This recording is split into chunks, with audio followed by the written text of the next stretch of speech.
Wolfenstein 3D was released in 1992. It was made by id Software. It's considered the grandfather of the first-person shooter. Basically, we're taking the origins of Wolfenstein and bringing it into the next gen. So things visually are way more over the top, but we're still dealing with Nazis, zombies, monsters, all that cool stuff that you saw in the original Wolfenstein.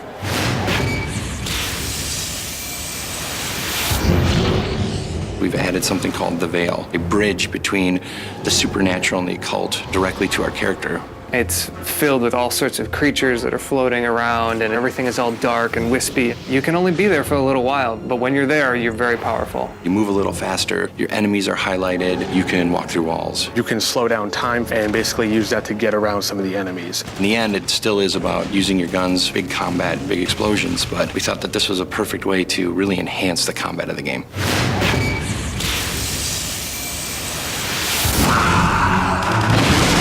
We looked at some of the weapons that were big hits in Wolf 3D and Return to Castle Wolfenstein. We took the flamethrower, put it in our game, and cranked it up another notch. We've also added some other more science fiction weapons that you don't normally see in a World War II game. So we have a particle cannon, for example. It can disintegrate enemies and have them scream. It's really one of the most fun weapons to ever play. We've been really conscious here at Raven, looking at the legacy and then trying to continue along those lines and develop the weapons, but to keep that heart and soul that is Wolfenstein.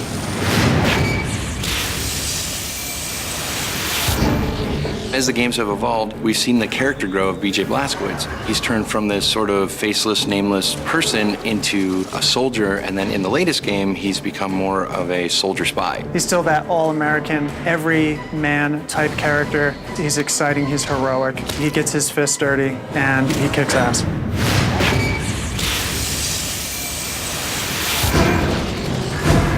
This time around, with the Veil, we've been able to introduce a whole brand new type of creatures that only live in this place. The Despoiled is actually one of the human characters that gets changed over time by some unforeseen things that will be divulged later. It makes him a little more powerful and kind of mindless, which is a little scary. We put as much personality on the other characters as we can, and we let BJ just be whoever the player is that's actually driving the game.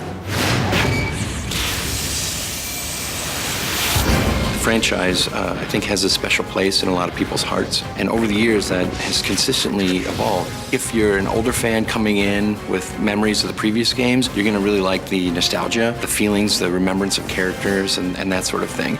I think as a newer fan, you're going to get introduced to fast action, big combat, really powerful weapons, interesting characters, and things like that. The previous game was 5-6 years ago now. Technology has come a long ways, and we've been able to do things that you could never have done before. There was a lot of expectations for us to continue this license with the power that it deserves and the love that it deserves. So having the opportunity to work on it has just been really awesome.